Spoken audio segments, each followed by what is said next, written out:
The ancestry of modern science. The Latin word science originates in scio and is all about the ability to distinguish and to dissect, to see the nuances, to discriminate. We find it in Scandinavia in the word skille, skille, skjelne, meaning to separate, or even skel, meaning border or boundary. We find it in the English word skill, meaning the ability to use the understood in a practical manner. Science is defined as empirical methods of acquiring knowledge, whereas empiric simply means experience. Modern science understands empirical evidence as information received by means of the senses, the 5 of them, that is. And yet, as biological beings, we rely heavily on senses that go way beyond these 5 normally accepted senses. When the body needs food, the state of hungriness is sensed and brought to awareness. By which sense would you say? You cannot smell hunger, nor see or hear it. Obviously, hunger is not perceived by any of these 5 known senses. Thus, we know already that the scientific basis of 5 senses does not reflect the real world. It is mere dogma. Of course, we are able to perceive the world through other pathways than these 5 commonly recognized senses. Modern science is young, generally speaking not more than 250 years, or, as one can read in Wikipedia, it was not until the 19th century that many of the institutional and professional features of science began to take shape. It seems that 250 years ago the need was felt to distinguish between natural philosophy and modern science, and the word chosen describes this quite well. Modern scientists are distinguishers. Yet the heritage from an ancient past is very visible, even in the so-called modern science. Already the language commonly used tells a tale. No other language plays a role in the science like that of Latin. Scientific English is practically nothing without Latin words.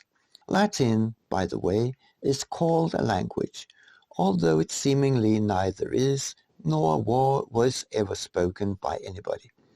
Furthermore, it is heavily influenced by another ancient, no longer spoken language, Greek. The same language it was meant to suppress.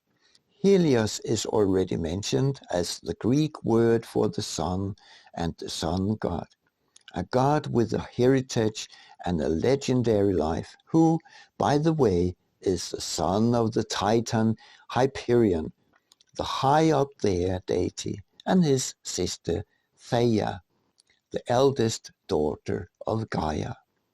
Did we lose our way by diving into old Greek mythology?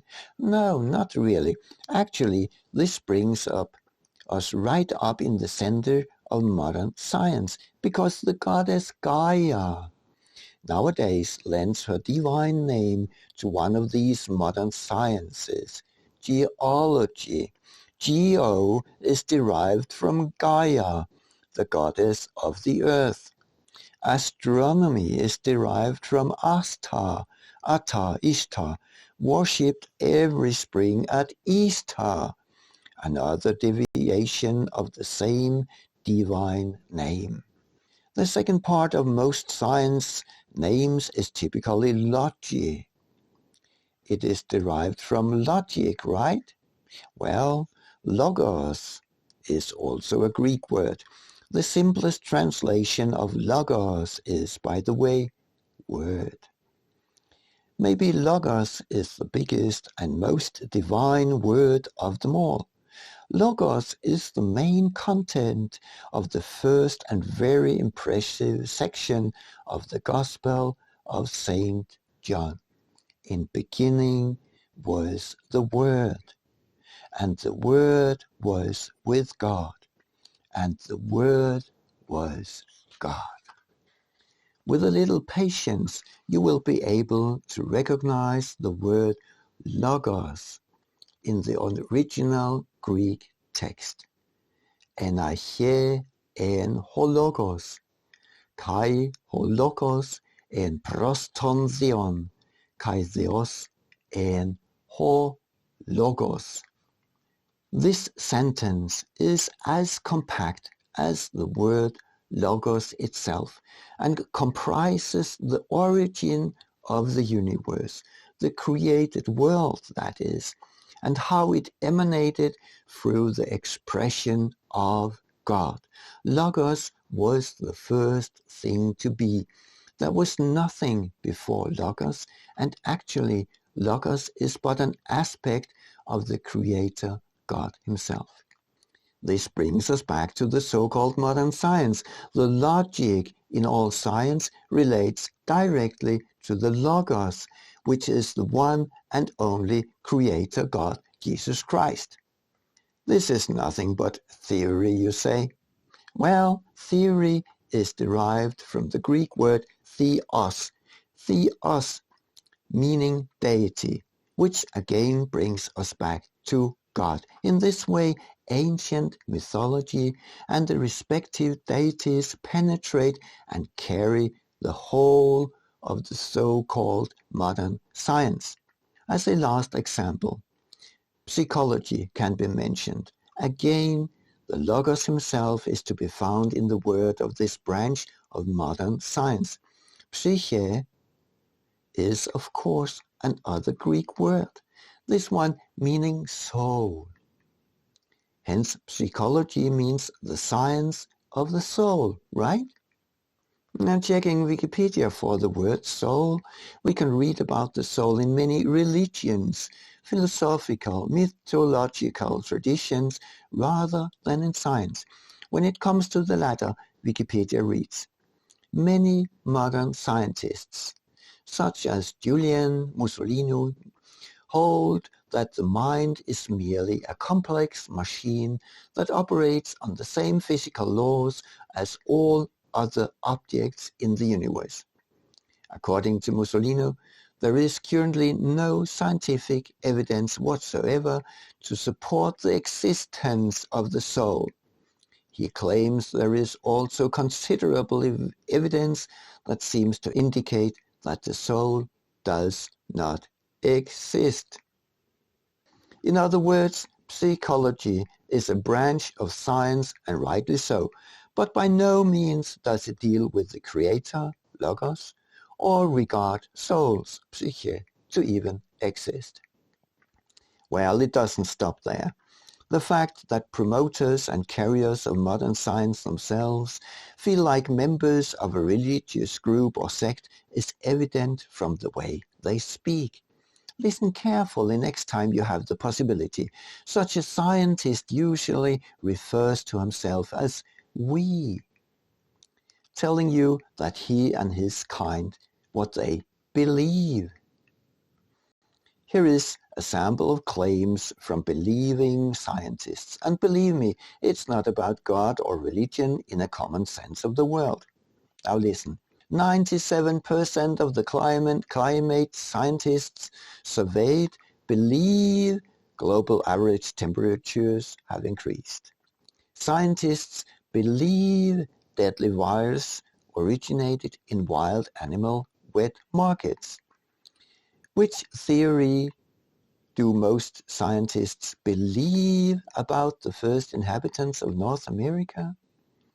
Why scientists believe the Wuhan lab coronavirus origin theory is highly unlikely. What do modern scientists believe causes the Black Death? Sometimes scientists believe that life started 4.5 billion years ago in Africa. Another problem for science is consensus. Whereas one black swan refutes the claim that all swans are white, nowadays any claim gains momentum in accordance with the number of supporters. Again, a list of examples are presented. Leading scientists agree current limits unsaturated fats. Scientists agree coffee naps are better than coffee or naps alone. Scientists agree guns don't make society safer. Scientists agree climate change is happening. 99% of scientists agree human population must be reduced. Scientists agree human life begins at conception.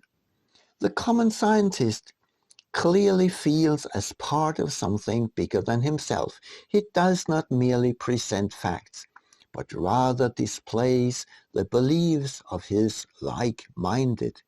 Should you dare to believe otherwise, you are not part of their scientific community. You become excommunicated, which is exactly what the Papal Church has done over and over again, in order to deal with people who did not adhere to the official and mainstream version of the story. We believe community. This is sectarian language. This community has set out on a journey on Odyssey to eradicate false beliefs and establish the truth through their theories. The false belief in question is nothing less than that of the quintessence of nature, which, by the way, is the essence of the natural philosopher's teachings. The true and only modern science is materialism, void of any understanding of life and love. Hence, modern science, out of its own definition, becomes a subset of natural philosophy, a sectarian one, that is.